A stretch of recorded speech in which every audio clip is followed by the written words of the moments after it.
দিন আগের কথা। সুরেশ নামের একটা ছেলে ওর মায়ের সাথে একটা গ্রামে ছোট্ট একটা বাড়িতে থাকতো। ও খুবই সহজ সরল মানুষ ছিল আর সব সময় মানুষকে সাহায্য করত।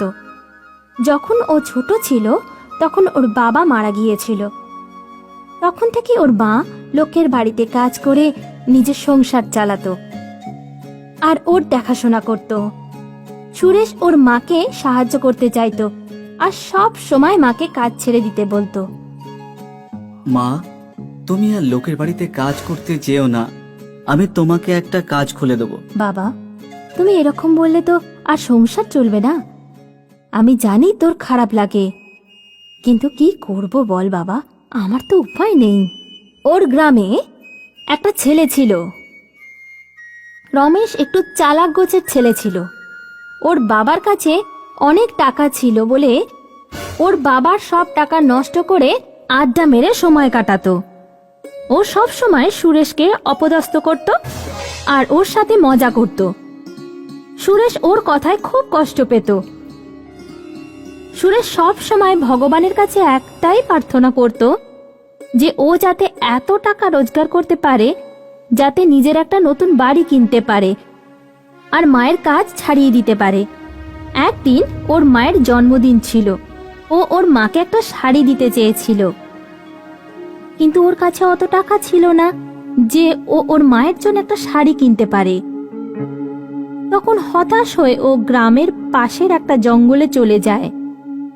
জঙ্গলে হাঁটতে হাঁটতে ও একটা বড় পাথর দেখতে পায় আর তার পাশে গিয়ে বসে পড়ে আর পাথরে মাথা রেখে কাঁদতে থাকে। হে ভগবান, তুমি আমাকে এত গরিব কেন বানিয়েছো যে আমি আমার মায়ের জন্য একটা শাড়িও কিনতে পারছি না? যদি আমার মায়ের জন্য একটা সুন্দর শাড়ি কিনতে পারতাম।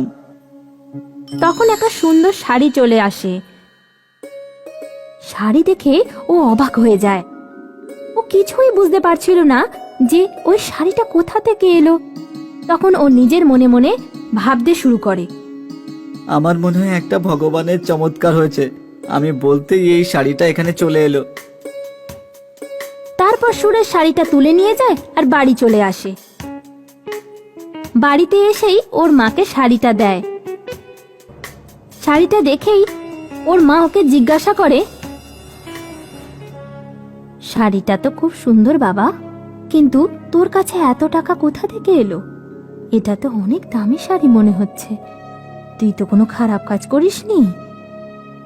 না মা, তোমার কি মনে হয় তোমার ছেলে এরকম কোনো কাজ করতে পারে? ব্যাস, ওর মা খুব খুশি হয়ে শাড়িটা নিয়ে নেয়। কিন্তু সুরেশ সেদিন সারা রাত ধরে ভাবতে থাকে যে ওই শাড়িটা কোথা থেকে এলো। তখনই ওর মনে পড়ে যে যখন একটা বড় পাথরের সামনে মাথা রেখেছিল ঠিক তখনই শাড়িটা ওখানে চলে এসেছিল। পরের দিন সুরেশ আবার ওই পাথরটার সামনে যায় আর ওখানে পৌঁছাতেই ওই বড় পাথরটা দেখে বলে, কি, এই শাড়িটা আপনার জন্যই পেয়েছিলাম। তখনই ওই বড় পাথরটা ভেতর থেকে আওয়াজ আসে, হ্যাঁ, আমি একটা জাদু পাথর। তুমি যখন নিজের জন্য বা অন্য কারোর জন্য কিছু চাইবে আমার কাছে, তখন তুমি সেটা পেয়ে যাবে। কি, সত্যি কি এরকম হবে? হ্যাঁ, কিন্তু মনে রেখো, যদি তুমি তোমার শত্রুর জন্য কিছু চাও তাহলে তার থেকে বেশি তুমি পেয়ে যাবে। আমার তো একটাই শত্রু, ওর নাম হলো রমেশ। আমি তো চাই ও 200 একরের বাড়ি 500 একরের হয়ে যাক। আর তারপর সেটাই হলো যেটা জাদু পাথর বলেছিল। সুরেশের বাড়ি রমেশের বাড়ি থেকে দুগুণ বড় হয়ে গেল। সুরেশ ওর মাকে ছাড়া আর কাউকে কথা বলেনি। আর তারপর ওই সেই জাদু পাথরের সাহায্যে গ্রামের লোকজনকে সাহায্য করতে শুরু করলো। গ্রামে যদি কারুর কিছু হারিয়ে যেত বা কারুর যদি টাকার প্রয়োজন হতো তাহলে সে সুরেশের কাছে চলে আসতো। পুরো গ্রামে সুরেশকে নিয়ে চর্চা শুরু হলো। ওর এত প্রশংসা হতে দেখে রমেশ ওকে হিংসা করতে শুরু করে। গ্রামে সুরেশকে নিয়ে এত চর্চা, ওর কাছে এত টাকা কোথা থেকে এলো? আমার তো কিছু গন্ডগোল মনে হচ্ছে। ব্যাস তারপর থেকেই রমেশ ওর ওপর নজর রাখতে শুরু করে দিল। একবার গ্রামে একজন গরিব কৃষকের ছেলে খুব অসুস্থ হয়ে পড়েছিল। গরিব কৃষকের কাছে এত টাকাও ছিল না যে ওর ছেলের চিকিৎসা করাতে পারবে। তখন ও সুরেশের কাছে আসে আর ওকে সাহায্য করতে চায়। সুরেশ আবার সেই বড় জাদু পাথরের কাছে যায়। জাদু পাথরের কাছ থেকে টাকা নেওয়ার সময় রমেশ লুকিয়ে ওকে দেখে ফেলে। ও তখন সব বুঝতে পারল যে কি করে সুরেশের এত চর্চা আর প্রশংসা হচ্ছিল। সুরেশ চলে যেতেই রমেশ ওই বড় পাথরের সামনে চলে আসে আর নিজের মাথা ওই পাথরের ওপর রেখে বলে, এই জাদুর পাথর, আমাকে একটা সোনার চেন দাও। তখনই ওর সামনে সোনার একটা চেন চলে আসে। চেন দেখে ও খুব খুশি হয়ে যায়। ধন্যবাদ জাদু পাথর, এই সোনার চেন দেওয়ার জন্য। আমি কি যখনই কিছু চাইবো সেটা কি আমি পেয়ে যাব? হ্যাঁ, কিন্তু মনে রাখতে হবে, যদি তুমি তোমার শত্রুর জন্য কিছু চাও তাহলে তার থেকে দুগুণ বেশি তুমি পাবে। ঠিক আছে, কিন্তু আমি আমার শত্রুর জন্য কোনো চাইবো? আমি তো সবসময় নিজের জন্যই চাইবো। আর ব্যাস, এই কথা বলেই ও নিজের বাড়ি ফিরে যায়। বাড়িতে এসেই ওর বাবাকে সব কথা খুলে বলে। ওর বাবাও ওর মতো চালাক ছিল। উনি ওর কথা শুনেই ওকে বলে, বাবু, এইভাবে তো আমরা অনেক বড় লোক হতে পারবো, কিন্তু আমাদের রাস্তায় একটাই কাঁটা আছে, তার নাম হলো সুরেশ, যে ওই জাদুর বড় পাথরের ব্যাপারে সব কথা জানে। যদি আমরা সুরেশকে রাস্তা থেকে সরিয়ে দিই তাহলে আমরা দুনিয়ার সব থেকে ধনী ব্যক্তি হয়ে যাব। তুমি কাল জাদু পাথরের সাহায্যে ওকে আধমোড়া করে দিও। পরের দিন রমেশ তাই করে যা ওর বাবা ওকে করতে বলেছিল। হে জাদু পাথর, আমার শত্রু সুরেশকে আধমরা করে দাও। তুমি অনেক বড় ভুল করে ফেলবে রমেশ। আমি তোমাকে আগেই বলেছিলাম, তুমি যতটা তোমার শত্রুর জন্য চাইবে তার দ্বিগুণ তুমি পাবে। এখন তুমি একেবারেই মরে যাবে। আর এইভাবে রমেশ ওর লোভের জন্য ওখানেই মারা যায়। বাটারওয়ারি নামে এক ছোট্ট গ্রাম ছিল। গ্রামে সুধীর তার মায়ের সাথে থাকত। সুধীরের বাবা কয়েক বছর আগেই মারা গিয়েছিল, কিন্তু মারা যাওয়ার আগে সুধীরের জন্য একটা আটা চাকি আর একটা ট্র্যাক্টর রেখে গিয়েছিল। ট্র্যাক্টর আর আটা চাকির সাহায্যে সুধীর আর তার মা সংসার চালাতো। একদিন সুধীরের মামা তার মেয়ে সুমতিকে নিয়ে সুধীরের বাড়িতে আসে। সুধীরের মা সুমতিকে ভেতরে নিয়ে যায় আর সুধীর মামার সাথে কথা বলতে থাকে। শহরে সব ঠিক আছে তো? আগে বলো, তোমার কেমন চলছে? ব্যাস খেয়ে পড়ে বেঁচে আছি, আর কি চাই? কি চাই না? বড় বাড়ি, গাড়ি, আর তার জন্য অনেক অনেক টাকা। তোমার কাছে অনেক টাকা আছে? মামার কথা শুনে সুধীরের মন খারাপ হয়ে যায়। আমি কি করব মামা? আরে জোগাড় করো, টাকা কামাও। আইটিআই কি শুধু খেয়ে পড়ে বেঁচে থাকার জন্য করেছিলে? এমন কাজ করো যাতে ট্রাক্টরের সাথে চাকিও ধামাকা দেখায়। সুধীর চিন্তায় পড়ে যায়। পরের দিন মামা সুমতিকে নিয়ে শহরে চলে যায় আর যাওয়ার আগে সুধীরকে অস্থির করে তোলে। সুধীর ট্র্যাক্টর আর চাকিকে সারা দিন দেখতে থাকে আর ভাবতে থাকে কি উপায় হতে পারে। তখনই এক মাসি গম নিয়ে আসে আর সুধীরকে বলে, চলতে চলতে হাঁপিয়ে গেছি, যদি তোমার চাকি আমার বাড়ি আসতো তাহলে কত ভালো হতো। মাসির কথা শুনে সুধীর বুঝতে পারে ওকে কি করতে হবে। তারপর আর কি, সুধীর চাকি খুলে ট্র্যাক্টরের ট্রলিতে রেখে নেয়।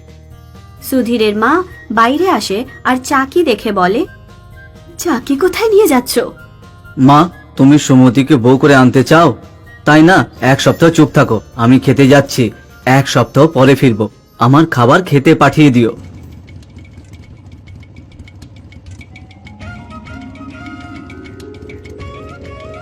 এবার এতে চাকি বসাতে হবে, কিন্তু কি করে?